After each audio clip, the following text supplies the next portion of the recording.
一人出幾錢嘅，因為我家境都一般般，我啲兄弟姊妹咧都比較體諒我，然之後咧叫我出少啲，佢哋3個就平均出。你屋企有冇仔啊？你老豆？2個仔2個女。2個仔2個女，咁你老公係咪會咁樣諗咧？你2個仔2個女，你爸爸啲錢係咪要平分咧？佢係咪咁樣嘅心態？如果唔係平分嘅，點解要我出咧？我老公就係話，我哋屋企係有仔嘅，點解要我哋啲女嚟出呢筆錢？然之後你一定要嗰個仔要擔大頭。咁你兩個哥哥定係細佬啊？細佬。咁你2個細佬咧結咗婚未啊？一個結咗，一個仲未。咁你2個細佬嘅心態係點樣？係唔想擔大頭？因為我哋都比較體諒我細佬嘅，佢生咗3個細蚊仔都比較困難嘅。點困難法？佢應該都冇，因為佢生咗3個細蚊仔嘛，可能生活狀況都一般般。我細佬唔係話唔俾，佢意思係話，呢啲醫療費係4姊妹一齊俾，平均出。咁如果係咁樣咧，如果係咁樣嘅話咧，咁你明唔明啊？咁就做家產咧，係咪要平均出分先？如果咁樣嘅話，咁樣就公平咯。其實呢啲費用唔係好多，我哋啱結咗一筆費用先用咗6000。然之後咧，我阿媽喺群嗰度問，咁你阿爸咧有冇存款？你阿媽有冇存款？你講俾我知啊。都冇。所以老人家，我同你哋講啊，老人家一定要多啲存款。臨老嘅時候一定要保養好自己，唔好等到臨老嘅時候呢，將所有嘅東西獻晒俾仔女啦，自己一無所有，想睇都冇得睇。其實第一筆費用我哋先用咗6000呢，然之後我咪計咗下數，6000呢就一人俾2000蚊嘛，然之後呢我見到我媽喺群嗰度問，然之後呢我就轉咗2000蚊過去。俾你老公查到係咪？我就冇我直接同佢講嘅，我就話用咗6000，然之後呢平均一人2000，我老公即時就發脾氣啦，佢就話點解要你先去轉呢筆錢？點解唔等我細佬先轉？點解我要做呢個七頭鳥？咁你先問過你老公意見咯，到時候。其實之前一直都有講嘅，因為呢件事我老豆出現咗呢啲問題，我都有同我老公有講過呢。唔係，咁你要問佢轉錢嘅時候係咪等阿細佬出咗先啊？係，然之後尾我哋再轉啊？係咪咁嘅意思？其實我轉之前我就問佢噶啦，我話我老豆要用呢筆錢，然之後咧要一人2000蚊。有啊，燒梅姐，有啊，燒梅姐。咁啊，佢就話咁你咪轉咯。我咪已經轉咗啦，我就補咗句，我話我轉咗啦，我轉咗之後，我細佬大家先跟住我轉，我老公即時發脾氣啦。就係真係類似呢啲小事，我覺得呢啲係好小事嘅，呢個係其中一件小事。其實因為好多個小事，即係因為我真係覺得我哋三觀唔夾咯。點樣唔夾啊？咁就係憑你1個月幾多錢個月啊？你嘅收入？其實我同我老公係一齊做生意嘅。咁做生意嘅唔使打褲頭嘅咩你？其實所有錢都喺我身上。咁點解你咁鈍呢？所有錢都喺我呢度嘅，我老公。咁既然所有錢喺你嗰度嘅，點解要咁鈍呢？你聽唔明我講嘢㗎係咪啊？1個月收入開支有幾多？你自己知，佢知得幾多啊？其實佢都冇點管錢嘅。咁你係咪冇嘢揾你嘢嚟做呢？係咪攞苦離身呢？其實我舉個只不過係呢一個例子啫，我哋係生活之間因為好多呢啲小事嚟嘈交，好比如今日個個都有摩擦噶啦，大家都知啦，姐姐嗱，就呢件事，你又係做生意嘅，我問你啦，你係咪自己攞苦離身？呢啲嘢，呢啲零花錢，你跌咗落去地底，佢知咩？唔識點嚟講，我哋做人通透啲咯，唔識得八面玲瓏咯，你仲做生意？好比如今日，因為我細蚊仔真係考試啦嘛，然之後咧我就想教我細蚊仔復下習，然之後咧我仔咧唔係好聽話，我咪係因為教細蚊讀書咧都比較上火嘛，比較嬲，平時生意又係我主導，但係細蚊仔又係我，咩都係我，所以我平時都會覺得好壓抑嘅。咁你壓抑嘅時候，我使唔使教你點樣去調劑下呢？唔知點講，我覺得我都唔係好識經營呢啲婚姻。我同你講，你壓抑嘅時候，出邊咁多老師，你明唔明我講乜嘢啊？明，你話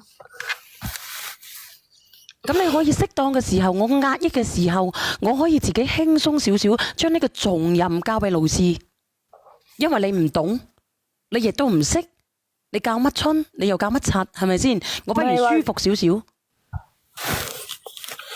唔係話教書壓，即係話生活同佢過得好壓抑咧，又大細蚊又覺得好壓抑。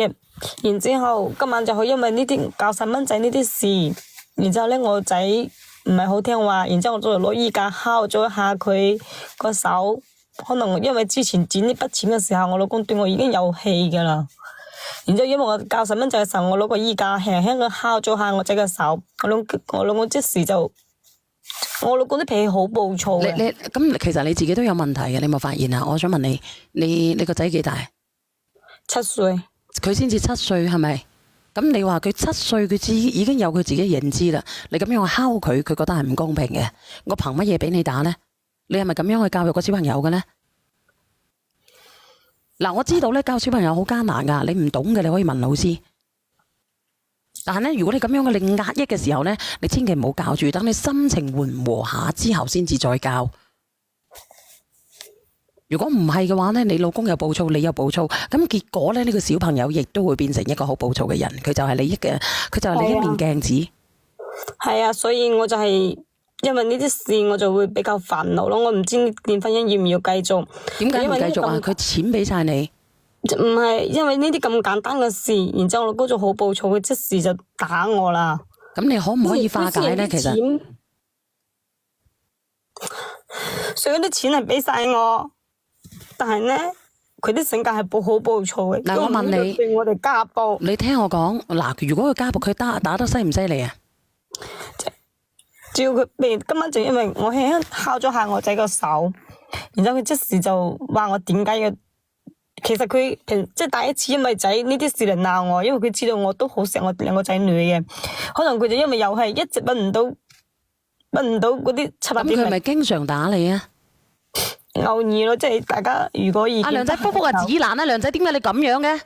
即係意見不下，大家講唔通嘅時候，佢講唔過我啊，或者佢講唔過我，或者佢自己認為自己冇理，佢永遠都認為自己有理嘅。但係咧，你有冇發現啊？如果咧佢講唔過你嘅時候，啊，你越講佢就會越扯火。你不如沉默是金啊，或者你可以叫，不如我哋安靜少少啊，我過10分鐘或者過半個鐘，我再同你傾啊。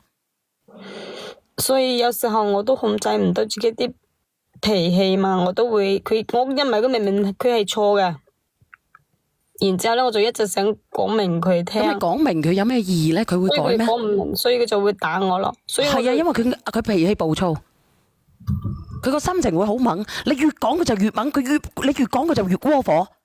咁如果你講一句係啊，我理解你噶。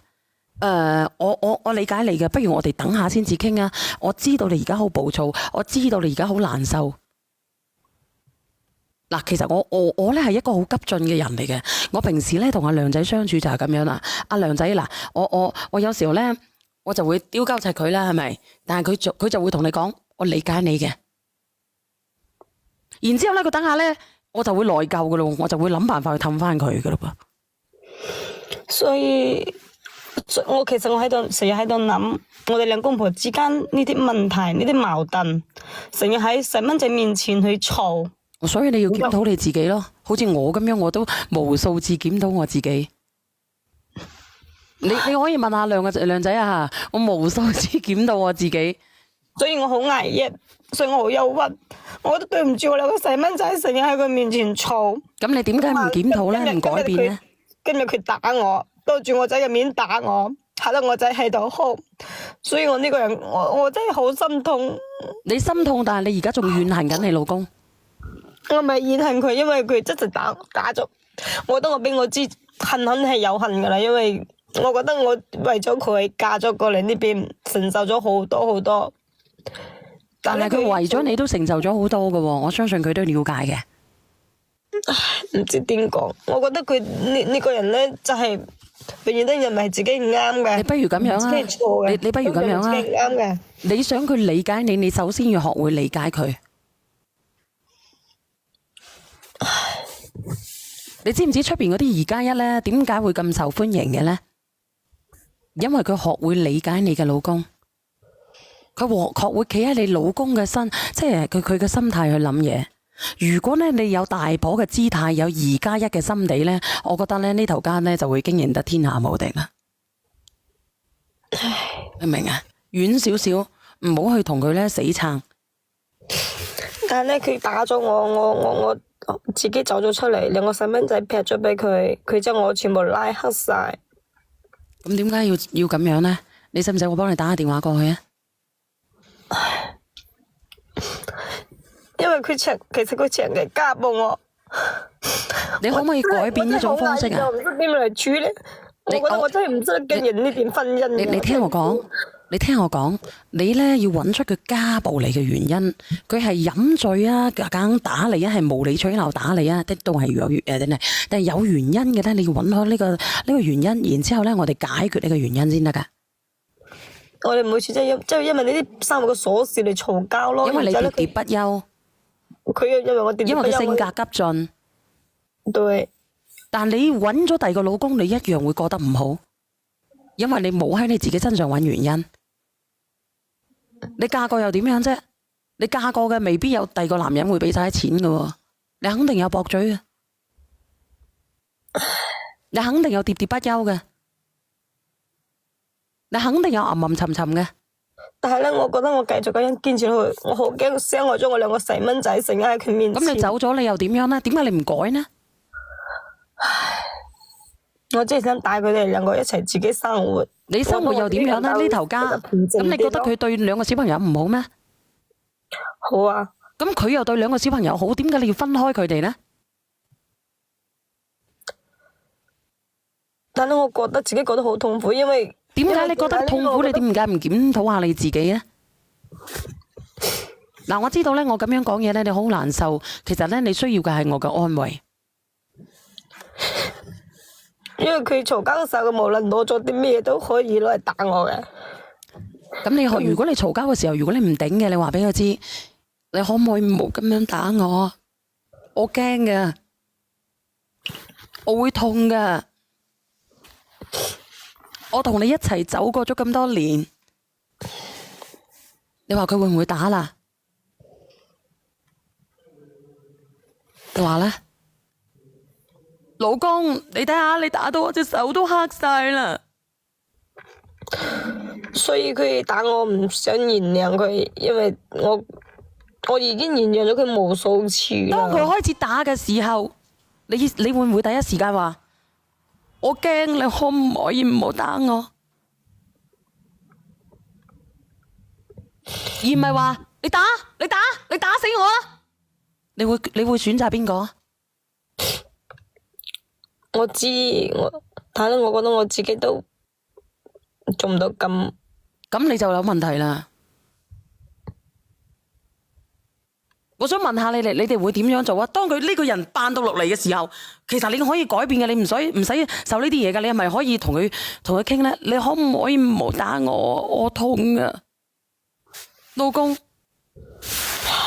我而家就考慮，我哋咁樣繼續落去，會唔會對我2個細蚊仔以後嘅影響？會，就算你走咗都會，你揾個第二個都會，你亦都唔會過得好，因為你嘅性格決定咗你以後嘅生存狀態。你冇諗過要改變你自己，而係逃避呢個問題。但係咧，我覺得佢好多嘢都係錯，做得錯嘅。咁你咪去改咯。佢做錯，咁佢做錯，你做翻好佢咯。咁你走咗咧，咁我問你，你走咗啦，你又會覺得人哋好多嘢都係錯㗎噃。因為我哋2個都係獨立思想，我哋係唔同嘅個體嚟噶。你而家揾個咧，其實你又揾個想遷就你嘅人，但係佢做唔到，但係你哋偏偏糾纏埋一齊。你嘅主觀思想亦都好強，佢亦都係，佢唔想因為你而改變，你唔想因為佢而改變，你唔想因為佢而讓步，佢亦都唔想因為你而讓步，因為佢俾唔到情緒價值你，你亦都俾唔到情緒價值佢。嗯，啱唔啱？啱嘅打個一。咁好似我啱先咁樣講咯，老公你可唔可以唔好打我？咁呢個係咪情緒價值俾咗佢？佢會咁佢會考慮到，哦，原來我係痛嘅喎，我老婆我點解會落手打佢嘅咧？佢望住我嘅時候，所以我覺得我自己過唔到自己個關啦。咁你過唔到自己嗰關，你諗住點過啊？自己一個人過係咪？我想帶住我兩個細蚊仔過俾佢，唔好成日喺我哋兩個人之間嘈吵之中。咁係你導致嘅。如果係咁樣，佢哋兩個唔幸福係你導致嘅。你明明可以改，但係你寧願屈氣帶住兩個細路哥逃開，你覺得佢哋想嘅咩？你係冇，佢係負。我覺得我已經對佢哋兩個造成好大個傷害。咁點解你唔改呢？係你造成嘅，你都知道。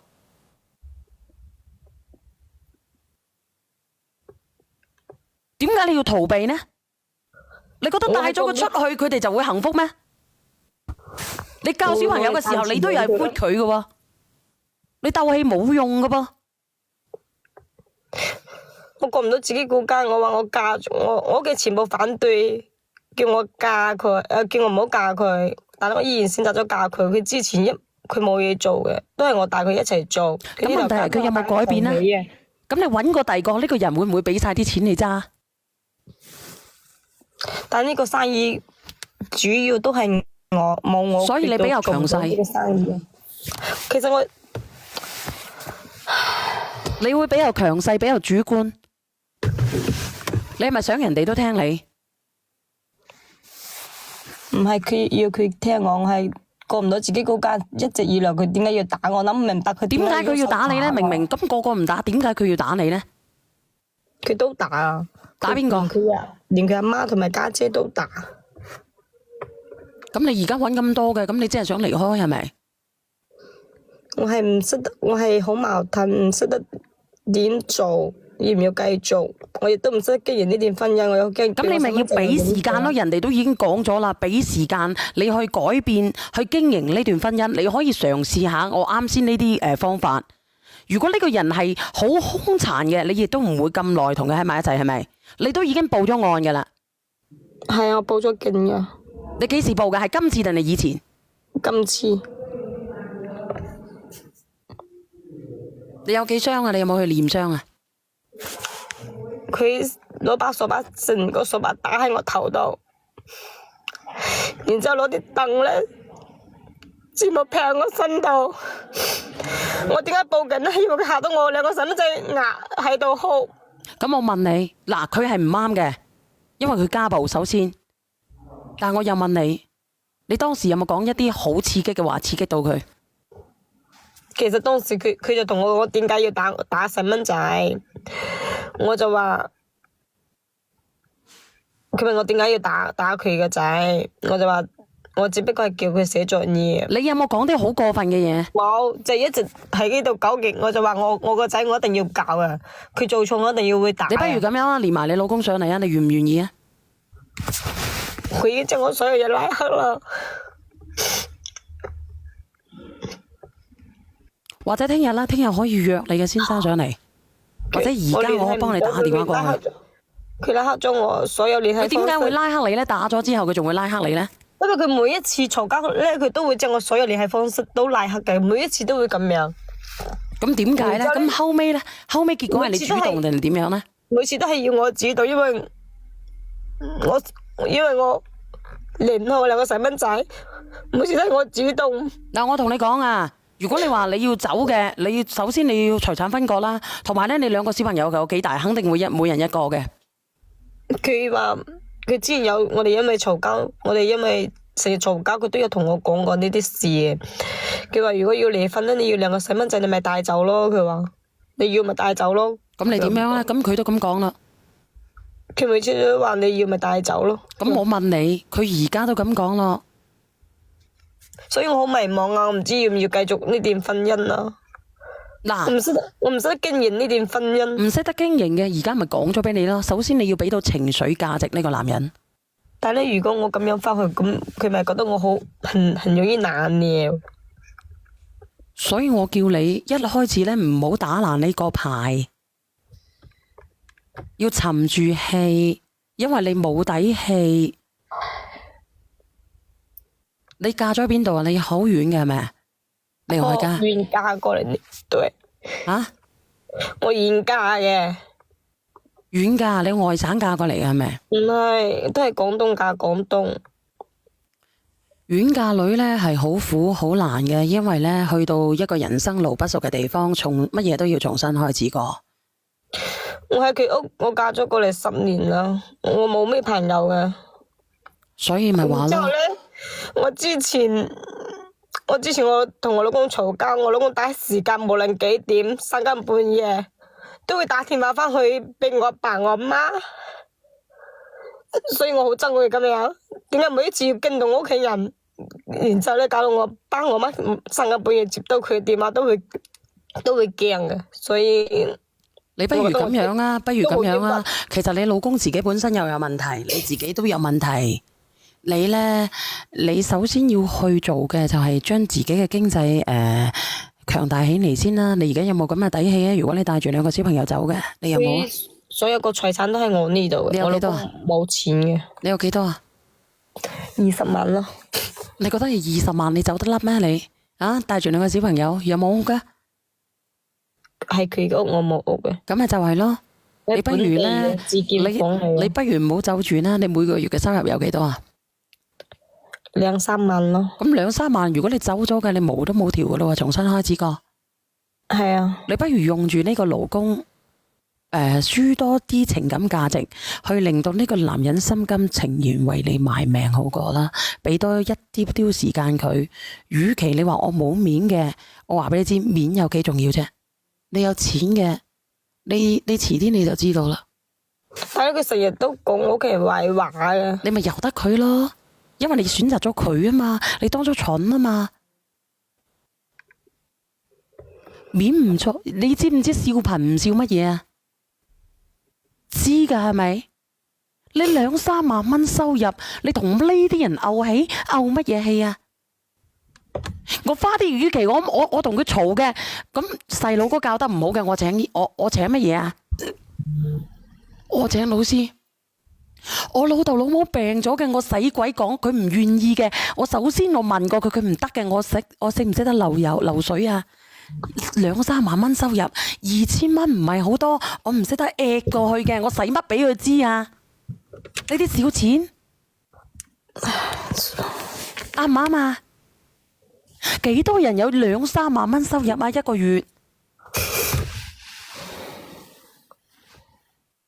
明唔明啊？我諗唔明白點，但係我就眯埋眼，我就會諗到佢曾經打我。燒咗氣先，燒咗氣先。你諗，其實呢個男人其實都唔係好壞嘅，諗多啲佢嘅優點。然之後呢，你改變你自己，你試下俾1個月嘅時間，你再練上嚟。心情唔好嘅時候去打扮下，叫個老公去做嘢。再心情唔好嘅時候，嗱，當佢睇到你又靚啦，又唔發脾氣啦，又識詐嬌啦，咁我哋日常嘅瑣碎詞呢，放寬少少啦。咁你覺得呢？佢有冇話你嘅理由，打你嘅理由呢？你而家走去照下塊鏡，你到底係一個點樣嘅死樣？你聽日翻去，照常上班，照常打扮，照常睇翻2個小朋友。佢唔睬你嘅，你唔好理鳩柒佢。有錢嘅照收。我哋係做網單嘅，啲錢全部都喺我呢個手機上面嘅。如果冇我接單呢，佢呢間店經營唔到嘅。網乜嘢啊？做網店嘅。哦，咁咪得咯，姐姐。由而家開始，你自己都做電商咯。將自己呢變得好啲，將生活呢覺得美滿啲，唔好話我要慳呢樣慳嗰樣，明冇？你幾耐冇買過新衫啊？幾耐冇食過燕窩啊？但係咧，佢將我啲所有聯繫方式刪咗啦。你識得翻屋企噶嘛？刪咪刪咯，我仲有2個小朋友噶嘛。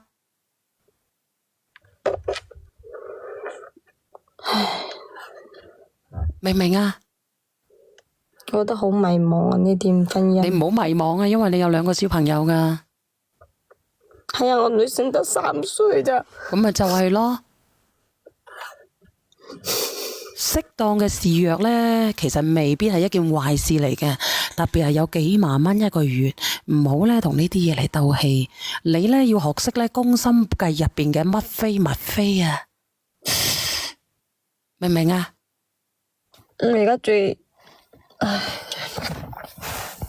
明唔明啊？對自己好啲啦，我睇你都唔識得對自己好噶啦。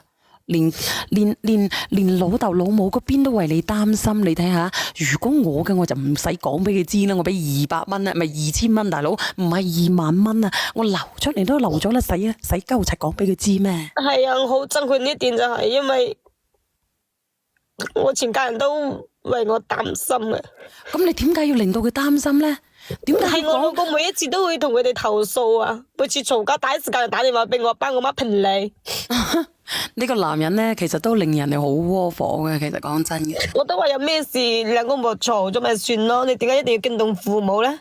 我老豆又得咗即係得咗病啊，你下下三更半夜冇撚凌晨2點3點都會打電話過去嘅。嗱，勇姐啊，又唔想俾1蚊啊，勇姐你使唔使咁樣對待我啊？勇姐，阿姐姐仔啊，唉，你點解要俾佢打第一次啫？其實我同你性質差唔多，我都係遠嫁噶。但係我成日覺得你而家乜鬼價啫？你香港行過深圳幾步路？你都懵噶，以前邊度行得到噶？以前唔俾落噶。你成日講嗰啲嘢，你哋又唔係萬分雅嫁，你為咗佢咁即係咁都嫁遠嘅，你而家係一肚苦水。係啊，點解你最唔啱就係點解你最傻就係點解俾佢打第一次？你第一次唔搞大佢咧，就會有無限次。同埋而家你講嗰啲嘢，我覺得呢個男人唔係衰得好離譜嘅，就係起碼佢唔係又話有2+1，而係你自己成日都高高在上。我覺得你好似我噶，我都係噶，不過我俾你精咯，佢唔敢喐我咯。我把口都唔收噶，佢一話我把口1言9鼎噶，頂到佢想打我嗰時咧，我就唔出聲，啲眼淚流咧，佢又唔敢打噶啦。你聽唔到就話呢啲就叫做高情商啦，眼淚流咧佢會心痛。佢打你一錘啊！你痛幾日啊？小袁，唔係你聽到未啊？你聽到未啊？上邊嗰個姐姐啊！你嗰啲好少意思噶，你而家問下邊一對夫婦冇嘈過嘅啫？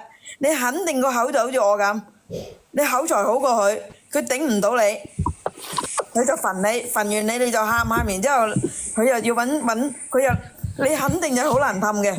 佢揾得你老豆。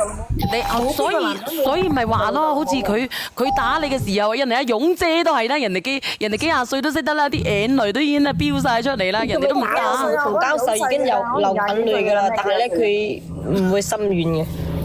唔會㗎，你聽我講啦，我幾廿歲㗎啦。無情力啊！我啲眼淚好淺嘅，我仲未開始講。因為我就流眼淚㗎啦。你100%好似我咁嘅，叻唔切。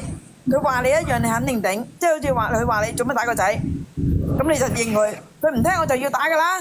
跟住佢話：咁你好好教唔得嘅咩？咁你嚟教啦！你咁叻，你嚟教，你肯定就係啲咁嘅語氣同我一模一樣嘅。其實都冇嘢就得㗎啦，你唔好即係下下都要講到咁大件事，你又要人哋嚟嗌翻你，你自己走嘅，點解要人哋嗌翻你咧？我想問。所以我教真你。真係希望冇下次，如果有下次嘅，打死都唔好走，要走就佢自己走，因為翻轉頭你好瘀嘅。你聽唔聽到啊？你啲小意思嚟㗎，你意思我講離婚我講咗幾10次㗎啦，離咗未啫？咁咪未嚟咯，兜兜轉轉，老實講咯。只要佢唔嗌你走。嗰啲都係小意思嚟嘅，同埋聽咁耐，你嗰啲好似細蚊仔咯。首先唔係你話結咗婚10年啫，你都好細路女㗎，你都。係啊，先至30歲。係啊，先30歲。啱30歲。唔係啊，佢啲態度係好細路女㗎，同埋我點解會連上嚟咧？佢有個影子咧，就好似我咁，巴倫閉，即係好似以前我哋開廠咧，我老公冇咗我唔掂嘅，因為我識幾句英文，我哋嗰啲印紙箱係要。印紙皮箱要英文嘅，佢冇咗我，佢就根本就唔使做噶啦。你其實你好似我咁，真係叫巴亂閉。但係我就比你聰明，我唔會走㗎，我要走係佢走㗎咋，我走啊，我第時要翻嚟嗰時點翻啊？聽到未啫？我點搬我啲嘢？唉，其實打你，你有冇諗下點解佢會？我唔係幫嗰個男人啊，打人係真係唔啱嘅，打人真係唔啱嘅。但係你要諗下點解佢會喐你？你肯定就係搏到佢，即係基本上係冇得還口，佢先至煩你嘅啫。嗱，唔好走字啦，因為你有2個小朋友，你有幾萬蚊收入，你有乜好走啫？你嗰啲根本小意思嚟嘅，邊個兩公婆唔嘈嘅啫？冇兩公婆啦，男女朋友都嘈。嗱，佢揾你老豆老母，我同你解釋俾你聽。你當其時你根本係氹你唔掂，佢冇辦法。唔係佢喐唔喐嘅就話，我打電話俾你阿媽評下你，佢一火爆咧。你下次啊，你話下次要評你嘅入嚟我直播間，唔好揾我阿媽啦。佢唔夠佢講，係阿小圓佢老公自尊心好強㗎，佢根本都唔會上你嚟呢啲咁嘅平台，好似我老公嗰啲咁㗎。唔應該，你睇問下佢啦。你話下次咧，你要評你啊嘛，成萬人同你評你啊，你入嚟啦咁樣。同埋你又試下軟下咯，唔好頂咯，頂你自己受罪㗎咋，我好精㗎。佢真係好似譬如話佢打完你之後，佢真係我老公打我一場，我諗痛咗1個月㗎。我老公咁大隻，以前100-6斤㗎，你咁傻俾佢打咩？打得一次佢同你講對唔住，你咪又係當無數，你唔好咁傻。佢打你嗰陣時，你又直情行咗出去71買杯雪糕食啊，等佢教飽佢啲功課。係啊，或者你去啲靚嘅酒店住一晚啊，食啲靚嘢啊，幾好啊，食碗燕窩啦。因為打人點樣都係唔啱嘅，你衰就追就俾人打一次，同埋唔好搞啲老豆老母啦。我同你講，我結咗婚30幾年啦，我哋冇嘈，我哋嘈唔過10次㗎大鑊嘢。哦，點解你嘅？我好憎佢成日揾我老豆老母。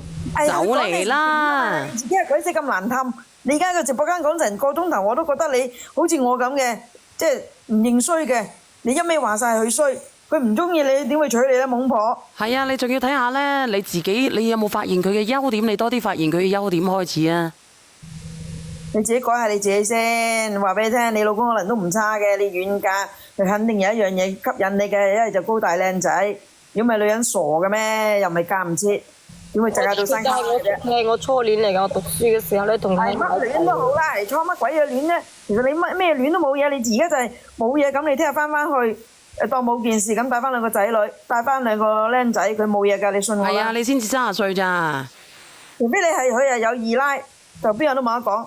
佢完全係冇嘅時候，同埋佢揾得你老豆老母啊，我覺得佢係真係個歸屬感好深㗎。如果唔係，佢係一定係靠臭屎密冚㗎。佢點會揾你老豆老母？同埋你嗰個，你而家你啲性格好衰嘅，好似我咁，都唔抵爭嘅。如果唔係個男人唔夠，你聽日咧，或者你可以自己玩1-2日，你自己心情平復咗咧，你再翻去好唔好？呢個妹妹，聽唔聽得到啊？聽日我仔要讀書啊。咁你翻去啦，就林。如果你就咩啫？咁你就咩？自己攞嚟搞。佢揾個台階。如果你係我妹啊，我鬧到你鬼咁啊，黐線嘅，冇嘢㗎，你信我啦，做咩自己唔舒服？做乜自己即係鬱鬱假歡啫？你都懵嘅，又咁後生，你嚟得幾多次啊？如果你嚟依個又係咁，第2個又係咁，第3個佢又係咁，你點樣？我同你講啦，全世界嘅男人都一模一樣嘅，你信佢就得㗎啦。你聽唔聽到啊？適者生存。嗰啲問題。你都教唔到啊！佢點教咧？你係佢阿媽都唔教，同埋你啲細蚊仔未必會跟佢。除非你好強大，如果唔係嘅話咧，你會學識適者生存，因為呢個老公係你揀嘅。女人點樣強大都係依附男人嘅。就係咁樣行翻去啦喎。唔係點啫？你咪當若無其嗰個你屋企嚟噶嘛？你點啊？你叫人哋3跪9叩嚟求你咩？係咪？聽日啦，等佢冷靜啲啊！而家冇面嘅，聽日先啦。幾時都有咩面啊？兩公婆要啲咩面啊？小圓，聽日先啦，冷靜下先啦，而家攞唔到台階。你阿天華有冇面啊？你成日咁鬧佢，佢都係咁，有冇面啊？天華咪係咁嘅咩？華哥有冇面啊？華哥，咁佢情，咁阿天華當冇事咪當冇嘢咯。女咩？除非佢個口真係唔停咁話人哋嘅啫。老張，你給我滾過來！翻去啊，早啲瞓啊，懵嘅你黑眼圈啊，你唔靚啊，仲更加核突啊！係30歲人啊，好似個細唔係啊，如果租咗酒店嘅唔好啦，聽日先走啦吓。我仲未租，我喺架車度。哦，咁你翻去啦。你永遠如果未租嘅都唔記住捨得住酒店，你都唔捨得。你永遠記我唔記得住，你嫁咗佢，你唔好蝕底俾佢，你知唔知？你永遠都係佢老婆，走咩啫？要走佢自己走，知唔知？錢又喺你度，你咁懵嘅啫，懵到上心口，唉，邊啊你？唔使點樣我癲啊嗌嘅，我都話我同你一模一樣嘅，阿妹妹，真係我啲性格都係一言九鼎嘅，但係我好驚佢打我㗎，佢真係會打㗎，你驚搏到佢真係嗌唔到嘅時候，佢真係一錘罰埋你，你痛1個月，後尾佢就嗌你。佢啲性格好暴躁嘅。你啦，仲未講幾下呢個你打你你過嚟改變你自己啊！暴躁嘅東西咧，你要適者生存嘅，好唔好？嗱，放你落去啊！你翻去啊！如果你唔捨得住酒店嘅，誒，翻去啦！你聽我講冇事㗎，你老公唔係衰人嚟㗎，你係逼到人哋打你㗎，你唔好話我衰，好似我咁㗎，我成日鬧我老公，成日去挑轉㗎。我叫你們過來照鏡子，還是幹嘛的？沒有，差唔多到打你嗰陣時，你行咗出去，知唔知？你唔好理佢，唔好企喺度俾佢打，翻去啦。嗰啲冇嘢㗎，係咁啦，拜拜啦。聽唔聽得到啊？好啊。你就臨翻去嚇。喺失落嘅時候呢，我希望呢有一束光能夠照亮你，引領你回去歸家嘅路上嚇。就臨啦，因為小朋友先至3歲，好唔好？值得㗎，其實有小朋友值得。好啊你都冇聽到人哋講乜嘢值不柒啦？我一路有聽緊小朋友，聽唔聽得到啊？我放你落去嚇。好。好嘅，快啲翻去嚇。倒數第一咪，倒數第一咪。唔講係咪？唔講嘅，我想重組噶咯喎。嗱，直播間嘅朋友仔，我仲有2日呢，我就要飛去甘肅啦。2日時間，我就要去甘肅。去甘肅做乜嘢啊？賣黨參，有人要黨參嘅打個1，有人要黨參嘅打個1。嗱，我呢啲呢係野生嘅紅泥黨參，睇唔睇得到？係真正野生嘅紅泥黨參。如果有人要嘅，但係佢會比較貴㗎。大家都知道呢，啲黨參都會比較貴嘅，特別係野生嘅。咁半斤呢就100零蚊，半斤要100幾蚊啊！直播間嘅朋友仔啊，你哋要嘅就出聲，你哋嫌貴嘅我就唔過。